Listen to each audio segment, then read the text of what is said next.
Hello aspirants, welcome back to my YouTube channel exam तैयारी। In today's video हम discuss करेंगे maths का जो इम्पोर्टेंट चैप्टर है आपका क्वाड्रेटिक इक्वेशन, जो कि आपकी एचपी पटवारी और एचपी सेक्रेटरी एग्ज़ाम में सिलेबस में गिवन है। तो प्लीज़ अगर आपके पास एनसीईआरटी बुक है 10th की, तो उसके जो भी इम्पोर्टेंट क्वेश्चन है वो टेस्ट से पहले रिवाइज करके जाएं। So let's start our topic, that is quadratic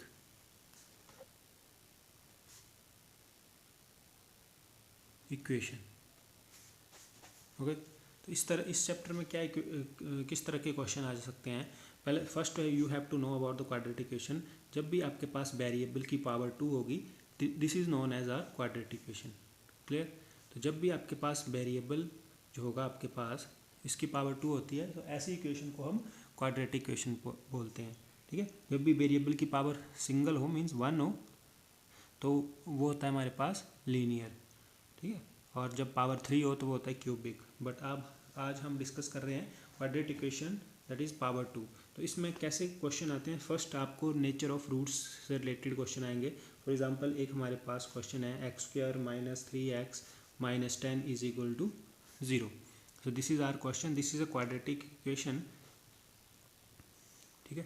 तो आपको एक क्वेश्चन ये आ सकता है कि find the zeros of the polynomial, zeros of the quadratic equation, ये जीरोज ऑफ द पॉलिनोमियल।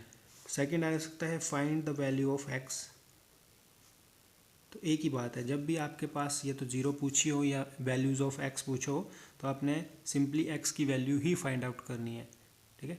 तो इसको x की वैल्यू को फाइंड आउट करने के लिए हमारे पास वेरियस मेथड होते हैं। For example factorisation method, completing the square method, जो कि आपने 10th में रीड किया होगा, और क्वाड्रेटिक फार्मूला। तो सिंपल, अगर आपके पास जीरो फाइंड आउट करने के लिए आ जाए तो आपने कैसे फाइंड आउट करना है, x² - 3x - 10। Now first term as it is आप लिखेंगे, लास्ट टर्म को भी एज इट इज़ आप लिखेंगे। सेंटर में हमारे पास दो टर्म ऐसी आएंगी जिनको आप प्लस करें तो वो आए -3x, और जब आप मल्टीप्लाई करें तो यू विल गेट 10x²। ठीक है। मल्टीप्लाई करने पर फर्स्ट और लास्ट जो हमारे पास, जिसमें हमारे पास फर्स्ट और लास्ट को मल्टीप्लाई करने पर जो रिजल्ट आएगा x² × -10, x² × -10, तो इन दोनों को जब हम मल्टीप्लाई करेंगे तो आएगा -10x²। क्लियर। तो वही हमारे पास यहाँ रिजल्ट आना चाहिए। जब भी हम इन्हीं दो वैल्यू को प्लस या माइनस करें तो -3x आए, और मल्टीप्लाई करें तो -10x² आए। तो ऐसी कौन सी वैल्यू है।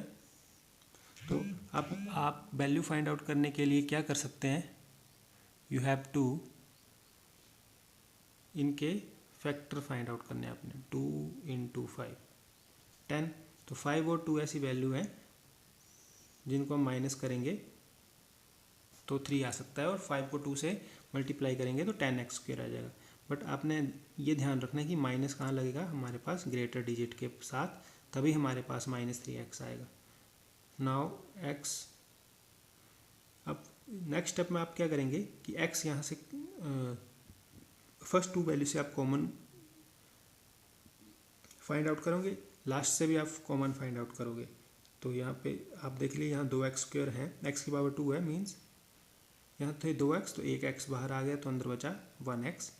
यहाँ से x ऑलरेडी हमने कॉमन ले लिया है, तो हमारे पास आएगा x - 5। अब जो यहाँ कॉमन आएगा वो आपने यहाँ लिखना है, क्योंकि कॉमन सेम ही आता है। क्लियर। अब हमें 2x चाहिए, तो 2 से मल्टीप्लाई, 2 × 5 = 10। क्लियर। तो दो वैल्यू जो दो, अब थ्रू आउट कॉमन क्या है, x - 5 यहाँ भी है, x - 5 यहाँ भी है, तो x - 5 एक बार आ गया और बचा x + 2। तो ये हमारे पास दो फैक्टर्स हैं। तो एक, जब हम x - 5 को वैल्यू पुट करेंगे 0 के इक्वल, तो x आएगा 5, और x + 2 को 0 के इक्वल पुट करोगे तो x आएगा -2। तो ये है हमारे पास दो इक्वेशन, दो वैल्यूज़ और दो zeros of the polynomial. Zero इसलिए बोलते हैं इनको, जब भी हम x की वैल्यू यहाँ 5 पुट करेंगे तो ये पूरा ही क्वाड्रेटिक पॉलिनोमियल जो है वो 0 हो जाएगा। तो this is that's why we called it zeros of the polynomial. तो इस तरह से आपने क्वाड्रेटिक इक्वेशन की जीरोस फाइंड आउट करनी है। नेक्स्ट आपके पास क्वेश्चन आ सकता है कि find the sum of root. तो सम एक जो जीरोज़ है हमारे पास क्वाड्रेटिक की दो ही वैल्यू आती है हमेशा, क्योंकि पावर 2 है तो दो ही आएंगी। तो जो फर्स्ट वैल्यू आई उसको अल्फ़ा लेट करते हैं और जो सेकंड वैल्यू आई उसको बीटा से डिनोट करते हैं। तो जब भी आपको आएगा sum of roots means alpha plus beta, तो वो इक्वल होता है हमारे पास -b/a। ठीक है। तो मैं आपको बता दूं, जर्नल फॉर्म जो होती है क्वाड्रेटिक इक्वेशन की,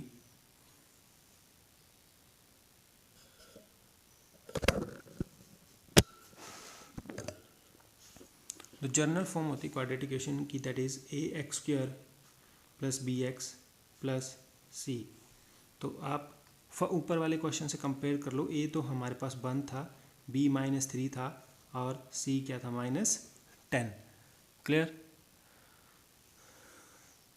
अब जब सम ऑफ रूट्स आपको निकालने के लिए आ जाए तो उसका फॉर्मूला होता है -b/a। -b/a means -3 into -3/1। एक माइनस हमारे पास पहले से -3 है तो इट विल बिकम 3। जब प्रोडक्ट ऑफ रूट निकालने के लिए आ जाए अल्फ़ा इंटू बीटा, तो उसका फॉर्मूला होता है c/a। c है हमारे पास -10 और a है 1, that is equal to -10। Clear. तो इस तरह से हम सम ऑफ रूट्स और प्रोडक्ट ऑफ रूट्स भी निकाल सकते हैं। ठीक। उसके बाद है आपको इसमें क्वेश्चन आ सकता है find the nature of the roots. देखिए नेचर ऑफ रूट कैसे निकालते हैं हम। नेचर ऑफ रूट हमें पता चलता है वैल्यू ऑफ डी से। डी होता है हमारे पास डिस्क्रिमिनेंट। क्लियर। अब देखिए जो डी की वैल्यू होती है that is equal to b² - 4ac। Clear. ये वैल्यू होती है डी की। अब b आपके पता है, b हमारे पास अगर इसी क्वेश्चन को कंपेयर कर लें तो जो b है हमारे पास -3 + 4, a है हमारे पास 1 और c है हमारे पास -10। तो यहाँ आ जाएगा 9 माइनस प्लस 10 4 ज़ा 40 और 40 से 9 माइनस करेंगे तो आएगा हमारे पास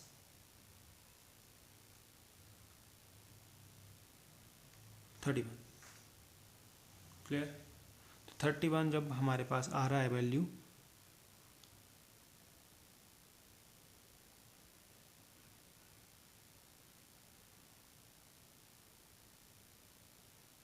सॉरी यहाँ पे 31 नहीं, minus minus plus it will come plus. Minus minus आपको पता प्लस होते हैं।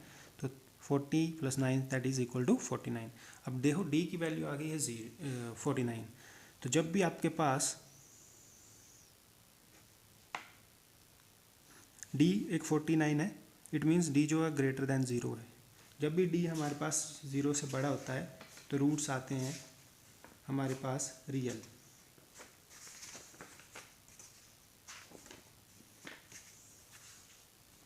क्लियर। और रियल रूट्स अलग अलग रियल रूट्स आएंगे हमारे पास, distinct real root. Clear. Real mean जिसमें कोई भी नंबर हो सकता है आपके पास, आइदर पॉजिटिव और नेगेटिव। क्लियर।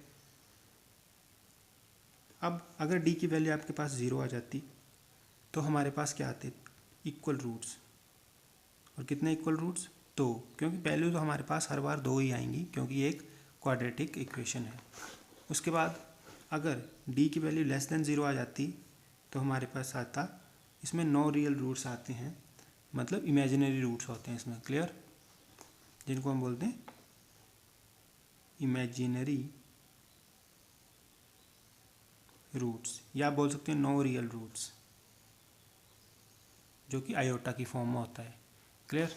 तो इस तरह से आपको ये क्वेश्चन भी आ सकता है कि find the nature of the roots. यहाँ डी की वैल्यू 49 थी तो हमारे पास जो रूट्स आएंगे रियल रूट्स। और ये देख लो हमने जो रूट्स निकाले हैं वो एक एक्स की वैल्यू +5 है, एक -2। तो ये रियल रूट्स हैं क्योंकि यहाँ पे 5 प्लस का है और -2। तो रियल नंबर में सारे ही नंबर आ जाते हैं, whether your positive negative integer. तो ये हमारे रियल रूट्स आए हैं। क्लियर। अगर डी की वैल्यू 0 के इक्वल आएगी then it will become equal roots. Means एक वैल्यू एक्स की 2 है तो दूसरी भी 2 ही आएगी। क्लियर। तो इस तरह से क्वेश्चन है, आप प्लीज़ करके जाएं इन्हें।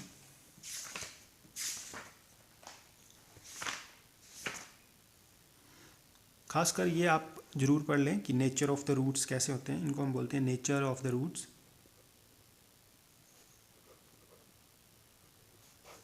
ठीक है, और ये कब कब होते हैं, रियल रूट्स कब होते हैं, इक्वल रूट्स कब होते हैं, इमेजिनरी रूट्स कब होते हैं।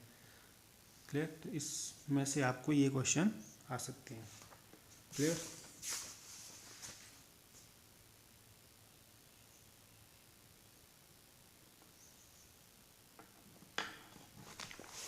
अब वन मोर क्वेश्चन, एक क्वेश्चन हम करके देखते हैं। देखिए क्वेश्चन हमारे पास 2x² - 3x + 5 = 0। आपको फाइंड आउट करना है इसका नेचर ऑफ रूट्स। तो कैसे फाइंड आउट करोगे, जब भी nature of roots find out करने के लिए बोला हो तो आप सीधा डी की डिस्क्रिमिनेंट्स निकाल सकते हैं। दैट इज फॉर्मूला होता है v² - 4ac। बी की this is RA, this is B, this is C। General form जो होती है ax² + bx + c होती है। तो a की वैल्यू हमारे पास 2 है, b की -3 है, c की यहाँ पे 5 है। नाउ b का स्क्वायर करेंगे 9, 3 का स्क्वायर 9 होता है 4, a 2 है, c हमारे पास 5, 9 - 40। क्लियर। अब जब 49 से 40 माइनस कर दिया तो आएंगे हमारे पास 31। तो क्या आप मतलब आप इसमें बता सकते हो कौन से रूट्स आ रहे हैं, वेदर द रूट्स आर। अब देखिए डी की वैल्यू माइनस में आई, डी <0 है, माइनस मीन्स <0। तो इसमें आएगा नो रियल रूट्स, या बोल सकते हैं imaginary roots, no real roots. तो रूट्स आ गए इसमें, इमेजिनरी मीन्स एक्चुअल रूट्स नहीं आएंगे इसमें, आयोटा की फॉर्म में आते हैं। तो इसमें आगे इस क्वेश्चन को फाइंड आउट करने की ज़रूरत नहीं है, नो नीड। तो इस तरह से क्वेश्चन आपको आ सकते हैं कि find the value of means find the nature of the roots. अब एक और क्वेश्चन इस तरह का भी आ सकता है आपको, जैसे फॉर एग्जांपल 2x² + kx + 3 = 0। अब k की वैल्यू फाइंड आउट करने के लिए आपको बोल सकते हैं कि यहाँ पे k की जगह क्या आएगा। ठीक है, तो इसके लिए भी आपने सीधा डिस्क्रिमिनेंट ही निकालना है, d = b² - 4ac। क्लियर। और यहाँ पे आपको कंडीशन दे रखी होगी कि कंडीशन है रूट्स आर इक्वल। क्लियर, ये कंडीशन आपको दे रखी होगी। तो जब आपको पता है रूट्स इक्वल है तो डी की वैल्यू किसके इक्वल होती है, 0 के। अब k², b की वैल्यू k है 4, a की वैल्यू 2 है और c कितना हमारे पास 3 = 0। तो k² as it is, 3 2 6, 6 4 24 = 0। k² - 24, k उधर जाएगा तो ये आ जाएगा +k24, और टेकिंग स्क्वायर रूट लेंगे बोथ साइड तो ये आ जाएगा √24 ±। क्लियर। तो ये आ गई 24। जब आप इसके फैक्टर फाइंड आउट करोगे तो